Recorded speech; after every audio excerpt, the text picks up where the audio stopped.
Hey everybody, welcome back. And today I want to do a very quick video talking about the upcoming Samsung Unpacked event, where we're going to be able to see the new foldables as well as the Galaxy 7 series watches and some new earbuds from Samsung.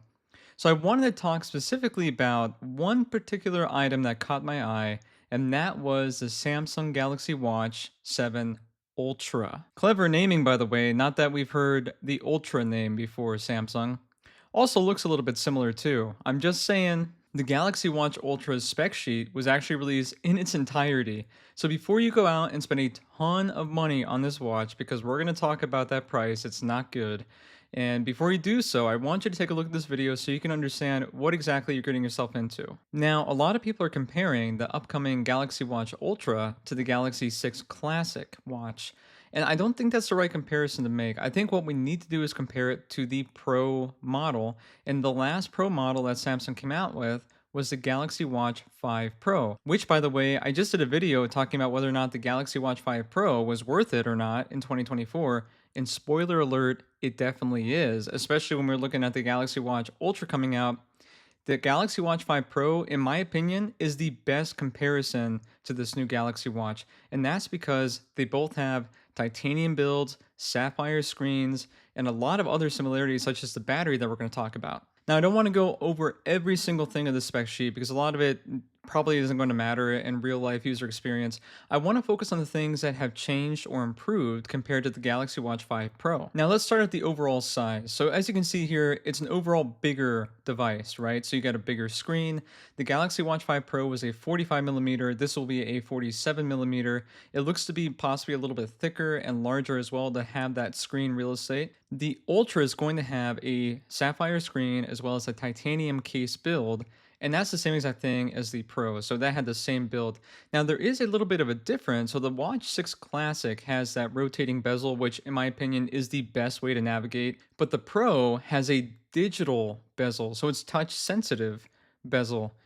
Hated it. I talked about it in my review. It is not a good bezel, not a fan. Now the Ultra has something that's called a 3D glass bezel. What that probably means is it's probably going to be a digital or touch sensitive bezel, but we'll find out more once it's actually released. But again, I don't think, even if they make this to be an incredible feature, it will never be as good or as satisfying as just a mechanical dial that we've had on previous iterations of the Galaxy Watch. It does look like you get more RAM on the Ultra with 32 gigabytes compared to the 16 gigabytes on the Pro, but I'm not sure how much this really matters in real world use. I guess we'll have to see once the reviews start dropping. It looks like you get a healthy amount of sensors too, which I'm sure will translate into better GPS tracking and health tracking and things like that. But the Pro does many of those things as well, so it'll be interesting to see with the Ultra, will there be any software iterations to where there'll be things that will only be available on the Ultra as compared to the Pro. I'm assuming that's going to be the case, but we'll have to see. Now, let's get to the display, because obviously you're going to be using that multiple times a day. The Pro has an AMOLED display, which is very bright, poppy, vibrant. It looks great to me, and it gets plenty bright for when I need it to outdoors. The Ultra comes with a Super AMOLED display, so it doesn't give any more description than that. It looks like we have about the same PPI, so I can only assume that with the Super AMOLED display, we're probably going to have a brighter display, maybe even more vivid colors, poppy colors. It'll be interesting to see if it has a matte finish versus a glossy finish, but it looks like the display will be better.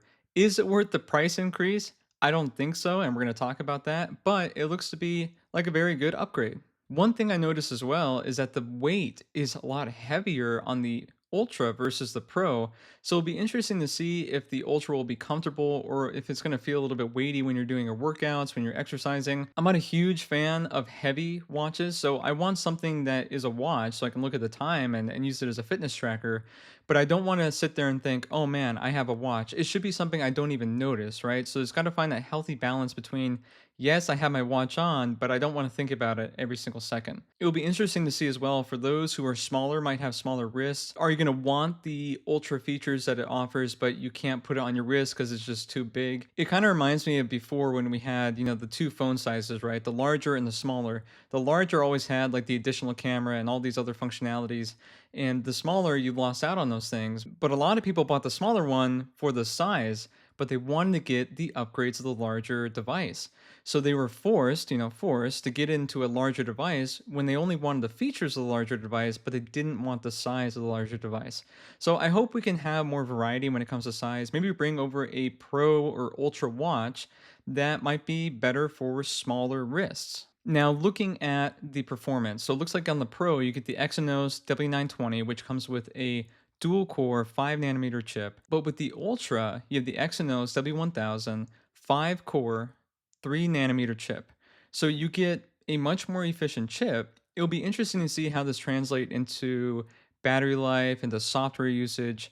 Will it be more fluid? Will it be more efficient? I guess we'll have to see. I'm assuming that it will be, but pair this with the fact that the battery is the same exact size on the Pro and the Ultra, we might be able to see even better battery life. And the Pro was known to have terrific battery life. I use mine every single day, and I still regularly get 2 to 3 days, and I bought it at launch. So to me, those are the main differences. Now, the biggest difference, and if you stuck it out to the end of this video, this is the one I want you to focus on.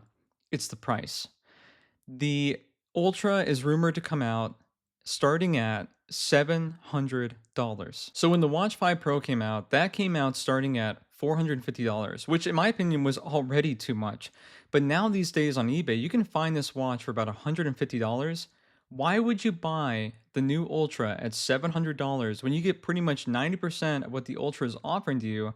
There might be some software quirks that we don't know about yet, but the Pro from 2 years ago is going to give you the majority of those features as well as the hardware features and the battery features at $150 off eBay.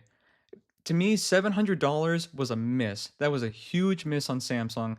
I know the Apple Watch Ultra is looking at $800. And Apple, matter of fact, it's probably your fault that all these prices are increasing. Remember the iPhone 10 when that came out? It was the first $1,000 phone. Well, thank you, Apple. Now all of our phones cost over $1,000. So it's interesting to see that price creep up. But you have a $700 Galaxy Watch Ultra when before they were selling a very similar model for $450. That's an insane increase. I don't think that was the right move on Samsung's part. I just think $700 is way too much money, especially when you're looking at the Apple experience of the software, the integration with other devices compared to the Samsung experience. Now, the integration with Samsung devices is terrific, don't get me wrong, but their software. Anybody who has used an Apple Watch, this is coming from an Android fanboy, okay? I love Android, and I use Android on a daily basis. I use the Watch 5 Pro on a daily basis. The software experience is very, very poor. It is not good. When you compare it to any Apple Watch software, even older Apple Watches, it's a fluid experience. The Samsung experience on the watches, not on their phones, on the watches, is anything but fluid. I do not recommend it if your main priority is the software experience. This year, if they come out and they have the most fluid software, they have software updates, and they come out and say, hey, we've done a total overhaul on our entire software experience, okay, I try to remain as unbiased as I can, right? But when I've had the experience of using Samsung watches for many years, yes, I'm not the biggest fan of them. So $700, do I think it's the right price? I really don't. Do I think it will be worth it? I guess it really depends on what the competition will offer. We have OnePlus probably coming out with some new devices here soon. Google Pixel will be coming out with their new devices as well very soon. So we'll have to see the competition, whether or not they'll stack up to that $700 price and see if there's any alternatives that will offer similar features. But at least as we stand today, go get the Watch 5 Pro on eBay. $150, you're going to save yourself a ton of money. $700 doesn't seem like the right price. I don't agree with it. But what do you guys think down below? Please let me know. Are you looking to get a Galaxy Watch Ultra at the Unpacked event? And if you are, why are you? Or if you were looking to upgrade and you no longer want to, was it the price or was it other things that caused you to not want to upgrade anymore? Put your comments down below, subscribe for more, and I will have more about this because I'm very curious to see how this watch will stack up to the competition, and we will have to see that once it drops on July 10th. So let me know your thoughts down below, subscribe for more, give this video a like, and I will see all of you next time.